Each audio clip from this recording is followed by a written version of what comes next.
Hello there. Welcome to Hello there. Welcome to the first edition in a new series of To the Trees podcasts. And my name's Matt Witt of tothetrees.co.uk.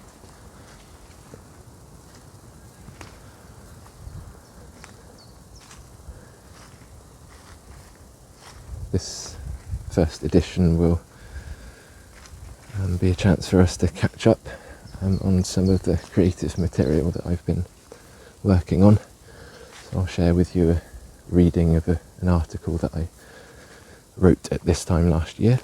I've got a couple of poems for you, and then I'll share also a new version of a song for the fire recorded recently as part of a new EP to be released on Equinox.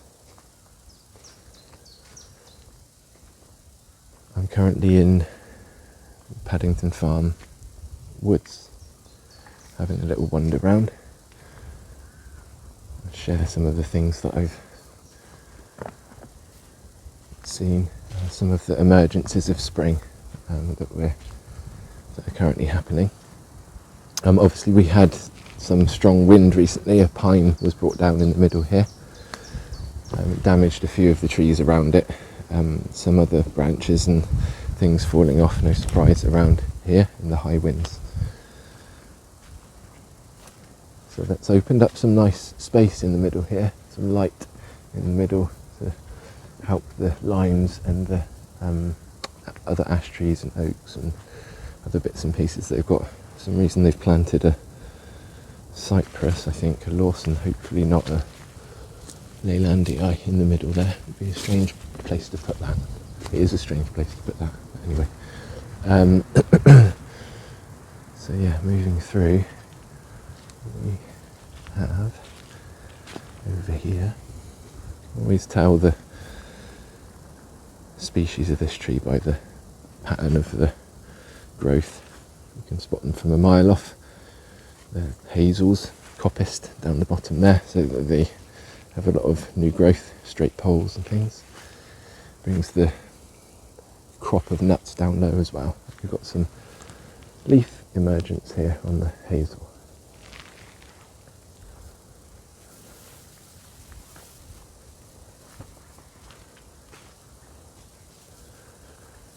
This tree here, quite a unique bark pattern. So first question, tree, what does your bark look like? There's this yellowy tone with this tree. It doesn't always stay like this. You can see it gets a bit more textured with age.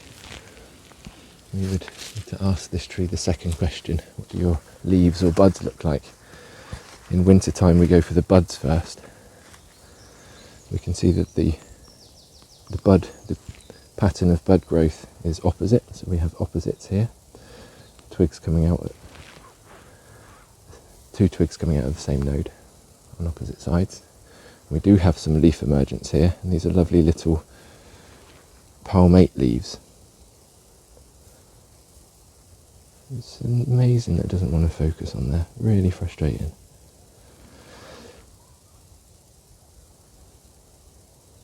Little palmate leaves, rounded ones. So trees with opposite bud growth and palmate leaves. We might also find helicopter seeds on them. It would be maples, and this one with the rounded lobes on its leaves would make it a field maple. A little bit of tree identification for you there. We asked the tree 3 questions. What does your bark look like? What does your buds or leaves look like? In the wintertime we have no leaves or undeveloped leaves. We might need the buds. Each tree has a bud that is as unique as its leaf. So if we can memorise the bud pattern growth and the shape and appearance of the buds themselves, then we can identify trees from the buds alone. This one, for example, it's going to be difficult to focus on this, but You've got some slight emergence on the hornbeam, lovely textured bark of the hornbeam. And this lovely little woodland here, the section over there is new trees planted in the last 10 or 12 years, and they've recently chopped a few out of there to make some room and bring some light in, because they were all on top of each other a bit too much. They've chopped some of the ash down, so that will coppice, they'll sprout with new branches, no doubt.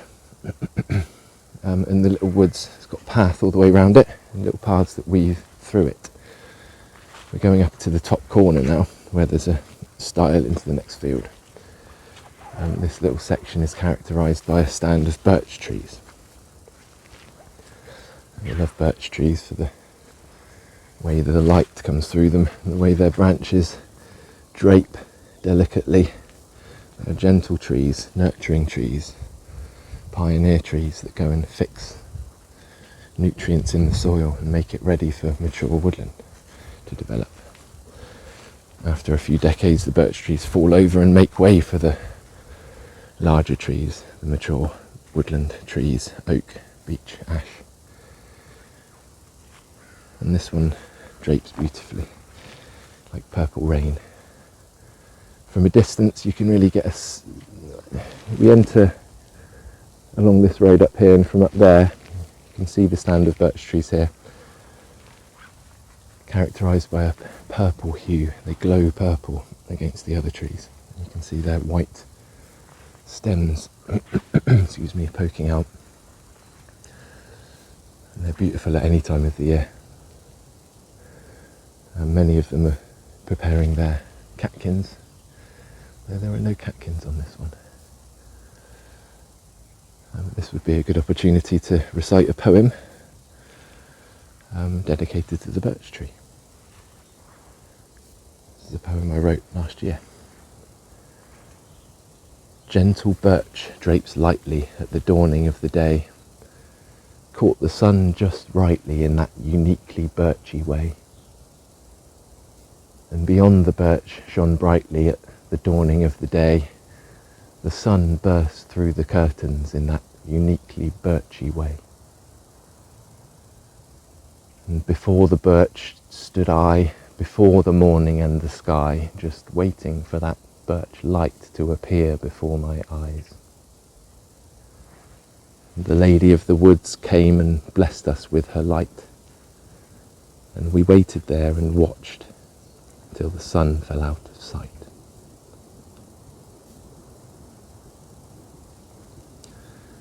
It's a poem by me, written last year, apt for this little situation as we're stood amongst the small stand of birch trees, silver birch trees, one of two of our native birch, the other being Downy Birch, which leads me nicely into the next section of our walk.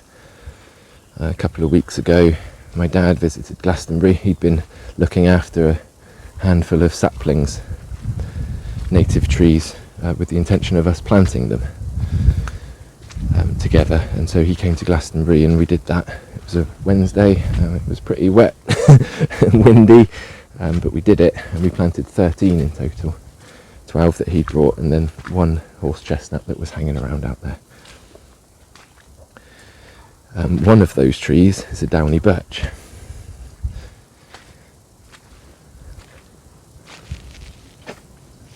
He also brought a hornbeam, a beech, a couple of oaks. And it was a great experience. So I'm going to walk through into the next section of the woodland and show you those trees.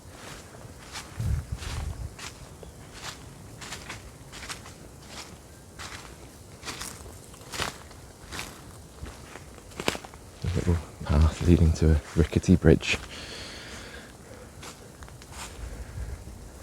I know it's safe, I've been across it before. So we open out into this lovely little glade here. A little stand of birch over here, pear trees in here, coppiced hazels. One of our planted trees was a lime and a rowan there. Pardon me. And then a circle of trees that were planted here circle of birch and oak trees. Make a nice stand.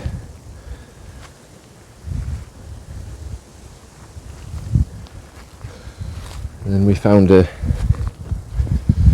horse chestnut over by this fence that was waiting to be planted. It stood in a bucket and it is currently releasing its buds. So we popped it in a couple of weeks ago. Look how beautiful the horse chestnut buds are when they emerge. It's got a bit of... they're beautiful. Twisted. So I've seen a few horse chestnuts with their buds coming out. They're always one of the first trees to arrive and the first to leave in the autumn. It's always the horse chestnut mulch that you find on the ground first. Another one here. This is a little oak tree, and each of the trees has a little label. Mr. D. and Witt, Mr. D. Witt, that's my dad. This is a Quercus robur. Oak, English oak, obviously. There was also a sessile oak somewhere. And we've planted a viburnum.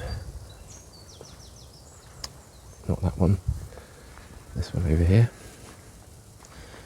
Viburnum opulus, which is the Guelder rose.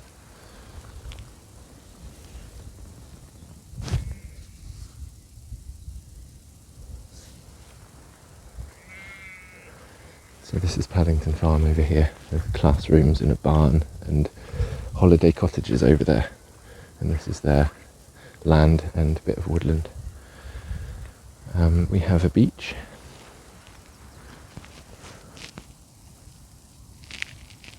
And all the trees are from the British hardwood tree nursery.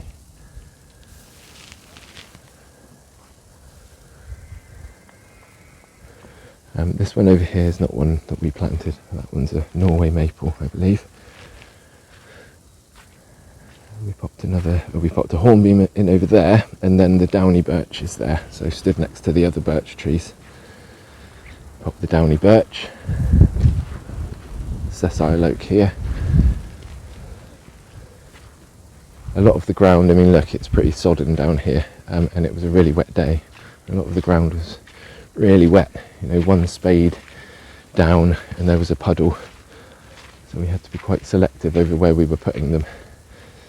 Just in over there we popped one of the non-native trees that we planted, the only non-native tree that we popped in there, the walnut.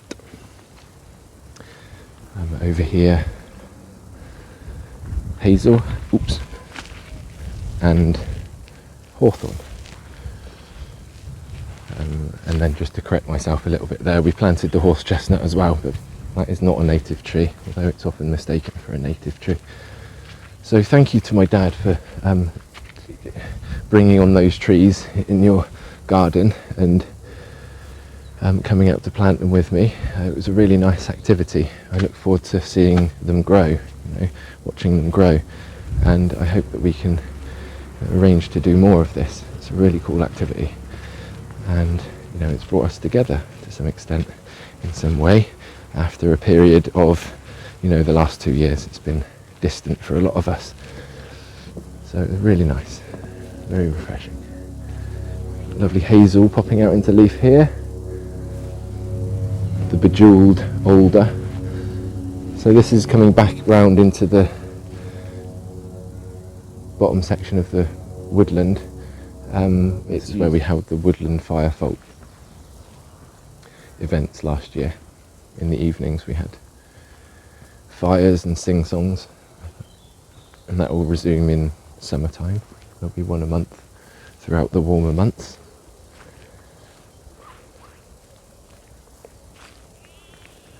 So I'm going to continue walking around in the woodland, and I'm going to read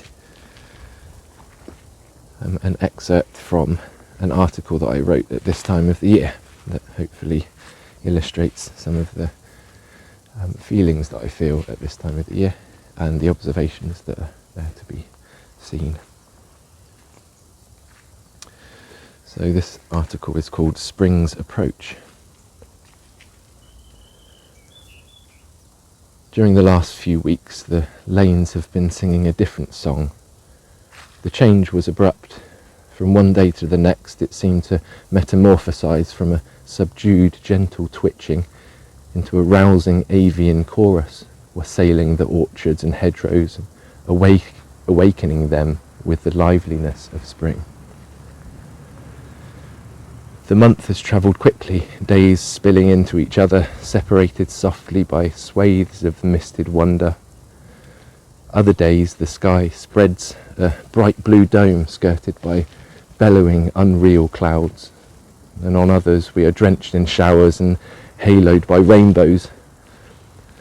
Some days are thoroughly white, the landscape curtained by brushed aluminium swathes and a few flakes of snow tumbling lazily. The gulls drift on gales, hiding out inland as the Severn estuary rocks on the wind. The canopy squawks and whoops and hammers with woodpeckers. Black hooded swooping meets tiny blue blinking as the long-tails gang up on the great tits, whilst down in the hedgerows battles are fought with far-flung red-breasted glances and an angry song sung angelically.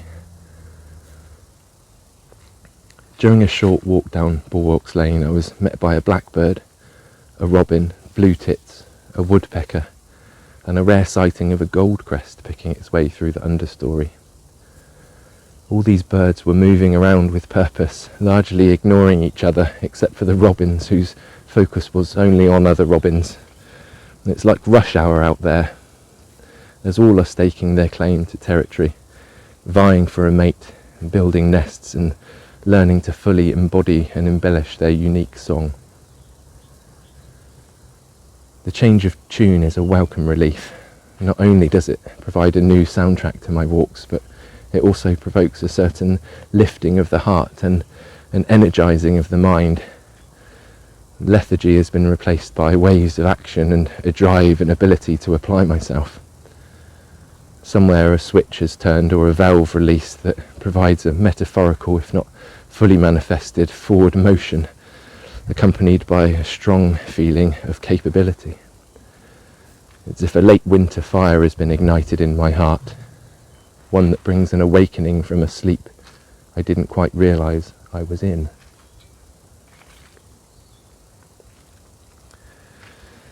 So that's an excerpt from Spring's Approach, an article that I wrote in late February last year, so around this time. You can read the rest of that article as well as other monthly articles at tothetrees.co.uk in the blog writing section.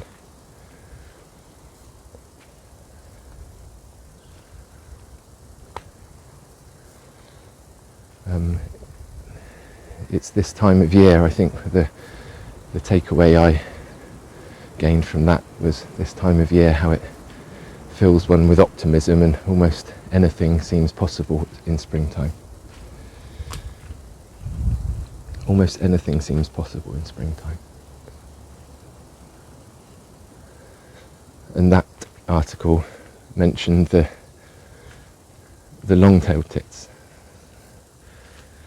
battling with the blue tits, although that's probably quite an unreal interpretation. It wouldn't necessarily happen. Obviously at some point I was sat watching blue tits and long-tailed tits at the same time. I often like to sit and watch the long-tailed tits. One of my favourite little birds. They fly around in little gangs, and once you see one you can just wait, look around, and then you'll see the gang, and they come in any number up to, I don't know, I've seen good gangs of them, 8 or 10 or 12, but I imagine that they'd be seen in more, and they kind of tumble on the wind. It's almost as if they're not flying, these tiny little birds with tails that are longer than their body. And so I wrote a little poem about that. I like to write short little poems that have a very definite point to them. I like to simplify lines down into their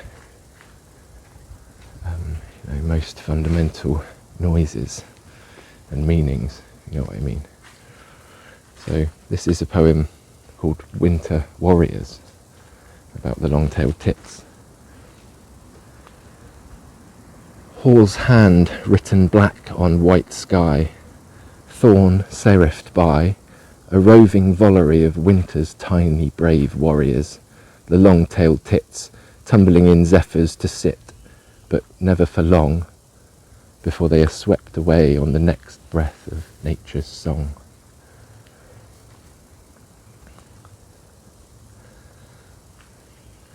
I'll do that again.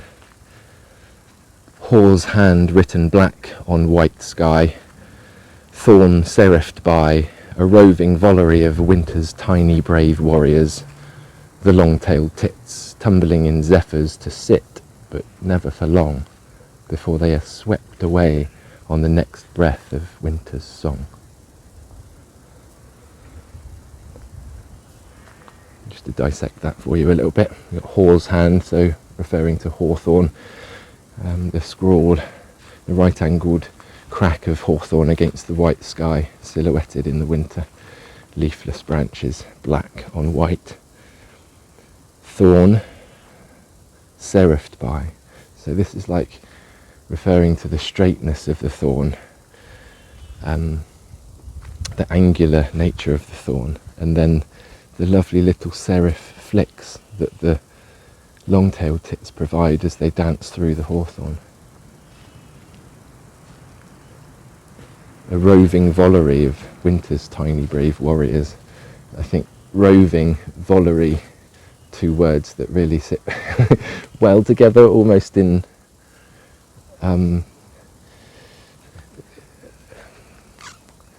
they complement, but it's almost like an anti-complement. It's a bit of a mouthful, roving vollery. Unsure of how many times those two words have been placed next to each other. Roving means, roving across the land, exploring, and vollery is a group of long-tailed tits, or a flock of birds, for example, of winter's tiny brave warriors.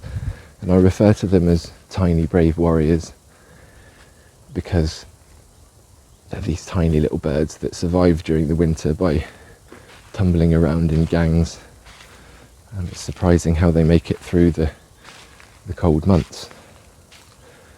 Brave warriors, tiny ones. The long-tailed tits tumbling in zephyrs to sit, so tumbling on in breezes to sit, but never for long, because they're twitchy and flighty and they're darting around all the time before they are swept away on the next breath of winter's song. A lovely way to end that poem. So thank you to the long-tailed tits for inspiring that little combination of words. So nice. The light's coming through here really lovely at the moment. It's, what is it, about 1 o'clock now, I think. This is a lime in front of us. I can identify that by the texture of the bark, although it's not fully textured, it's quite a young lime. You can see it starting to develop there. But the silhouette of the branches up there, dainty end branches that zigzag, and alternate bud growth pattern. But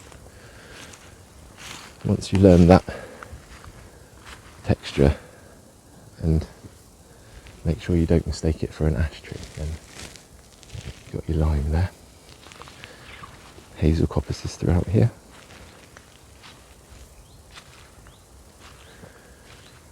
I'm just going to loop around once more, keep you up to date with events to the trees. So we've got Wells tree walks happening on the first weekend of each month, Glastonbury Abbey tree walks on the second weekend, then the Glastonbury walks for the community by donation, normally on the third weekend of the month, and then the last weekend of the month at the moment is tree identification workshops. So all of these events I'm going to keep going through the next few months, spring and summer. We've had a couple of Wells tree walks already, which have been well received, excuse the pun. And we go around the moat and meet some of the native and nice selection of non-native trees they've got around there, and then we head up into the woodlands. During the summer we'll be able to explore the woodlands. At the moment it's a bit muddy underfoot. You can get right in there and explore that little woods up there. In other news, I'll be talking at the Pilgrimage Conference in Glastonbury in April. I'll confirm the dates with you. I'll do a little introduction to the Trees project and talk about my creative relationship with the Avalon landscape, the trees in particular. In March, I've got a private tree walk for a yoga group. So Rachel's coming to Glastonbury to do a yoga retreat, and on the Sunday a bunch of them will join me for a little jaunt out into the countryside to meet some of the trees and spend some time relaxing in nature, listening to poetry and songs, generally having a gentle come down from there, a few days of practicing yoga with Rachel. So I look forward to that. That's not open to the public, but it does illustrate that I'm available for private walks. We've got a few more of those already booked for this year.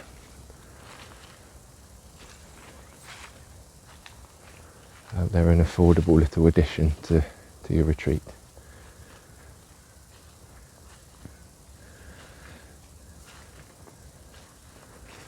Obviously I'm going to be keeping on top of newsletter releases every full moon. You can sign up for the newsletter on tothetrees.co.uk. Ice cream van. It's an optimistic sound as well, isn't it?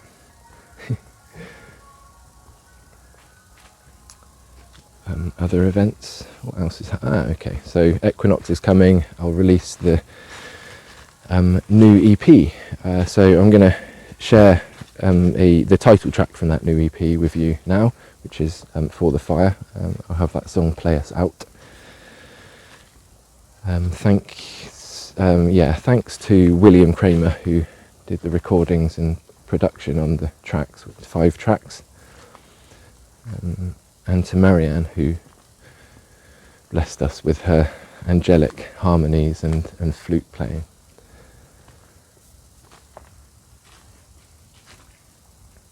Do stay tuned for more To the Trees podcasts. They'll come monthly.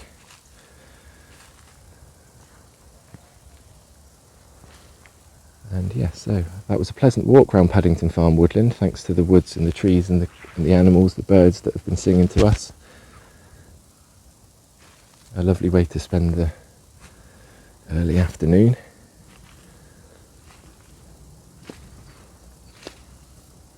Always find out more about the To the Trees project, tothetrees.co.uk, and the To the Trees Facebook group. So I'll leave you now with the title track for my forthcoming EP, which will be released properly on the equinox. It will be pre-released a few days before via the newsletter on the full moon. So if you want to hear it a bit early, then go and sign up for the newsletter on the website. The tale was told as spirit took hold. The night birthed the sun, I began to unfold, and your face was as golden can do, as the darkness upon us stood still around you, and the path was a circle, not a straight line. The way was to pass through the forest, to find that end is beginning. From darkness she spoke, the end is beginning, and you are a glimmer of hope. Dancing, a flame entrancing, fuel for the fire, burned for beginning and ends. Dancing, a flame entrancing, fuel for the fire, for the fire. The tale goes on as two become one. The sway of the silence stood still under sun, and your eyes were to widen as only they do, as the darkness upon us grew dim around you, and the path was unending.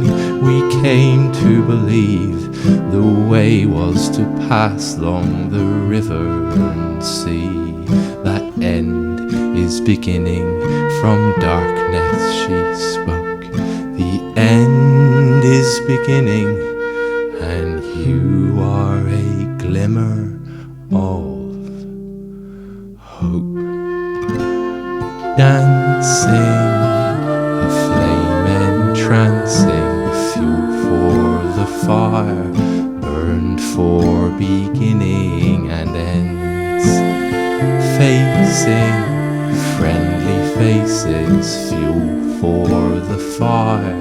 You are a flicker of light, glancing, a flame entrancing, fuel for the fire, for the fire.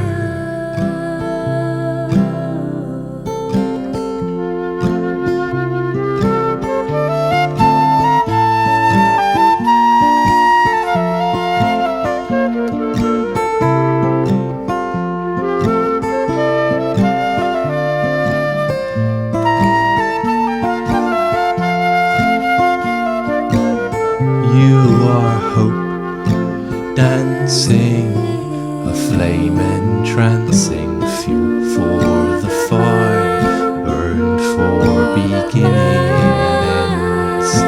Facing friendly faces, fuel for the fire.